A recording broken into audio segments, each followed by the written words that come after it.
दोस्तों, आज की कहानी है माँ तो माँ होती है। हिंदी कहानी।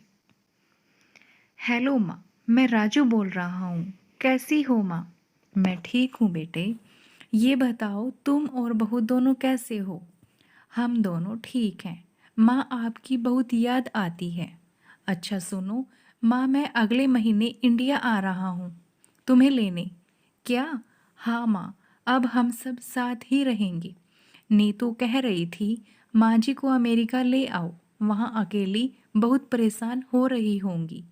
हेलो, सुन रही हो माँ? हाँ हाँ बेटे। बूढ़ी आंखों से खुशी का आंसुधारा बहने लगी। बेटे और बहू का प्यार नस नस में दौड़ने लगा। जीवन के 70 साल गुजार चुकी सावित्री ने जल्दी से अपने पल्लू से आंसू पोंछे और बेटे से बात करने लगी। पूरे 2 साल बाद बेटा घर आ रहा था। बूढ़ी सावित्री ने मोहल्ले भर में दौड़ दौड़ कर ये खबर सबको सुना दी। सभी खुश थे कि चलो बुढ़ापा चैन से बेटे और बहू के साथ गुजर जाएगा। राजू अकेला आया था। उसने कहा कि माँ, हमें जल्दी ही वापस जाना है, इसलिए जो भी रुपया पैसा किसी से लेना है वो लेकर रख लो, और तब तक मैं किसी प्रॉपर्टी डीलर से मकान की बात करता हूँ। मकान? माँ ने पूछा। हाँ माँ, अब ये मकान बेचना पड़ेगा, वरना कौन इसकी देखभाल करेगा? हम सब तो अब अमेरिका में ही रहेंगे।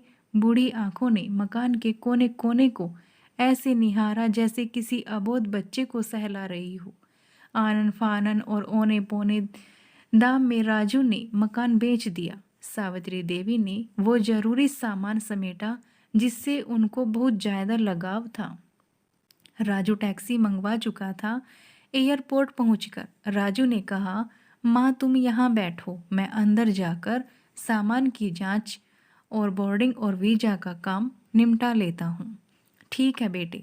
सावित्री देवी वहीं पास की बेंच पर बैठ गई।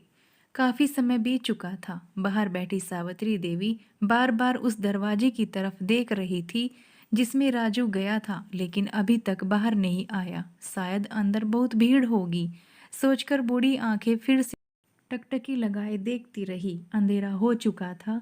एयरपोर्ट के बाहर गहमा गहमी कम हो चुकी थी। माँ जी किससे मिलना है? एक कर्मचारी ने वृद्धा से पूछा। मेरा बेटा अंदर गया था टिकट लेने, वो मुझे अमेरिका लेकर जा रहा है, सावित्री देवी ने घबराकर कहा।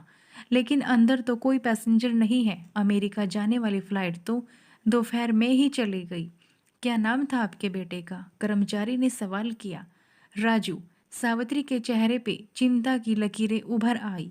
कर्मचारी अंदर गया और कुछ देर बाद बाहर आकर बोला, माँ जी आपका बेटा राजू तो अमेरिका जाने वाली फ्लाइट से कब का जा चुका है। क्या? वृद्धा की आंखों से आंसुओं का सैलाब फूट पड़ा। बूढ़ी माँ का रोम रोम कांप उठा। किसी तरह वापस घर पहुंची जो अब बिक चुका था। रात में घर के बाहर चबूतरे पर ही सो गई। सुबह हुई तो दयालु मकान मालिक ने एक कमरा रहने को दे दिया। पति की पेंशन से घर का किराया और खाने का काम चलाती रही। समय गुजरता रहा। एक दिन मकान मालिक ने वृद्धा से पूछा, माँ जी क्यों नहीं आप अपने किसी रिश्तेदार के यहाँ चली जाएं? अब आपकी उम्र भी बहुत हो गई, अकेली कब तक रह पाएंगी? हाँ चली तो जाऊंगी, लेकिन कल को मेरा बेटा आया तो यहाँ फिर कौन उसका ख्याल रखेगा? आंख से आंसू आने लगे। दोस्तों, विनती है आपसे दोस्तों, माँ बाप का दिल कभी मत दुखाना। हमें इससे यह शिक्षा मिलती है कि माँ तो माँ होती है।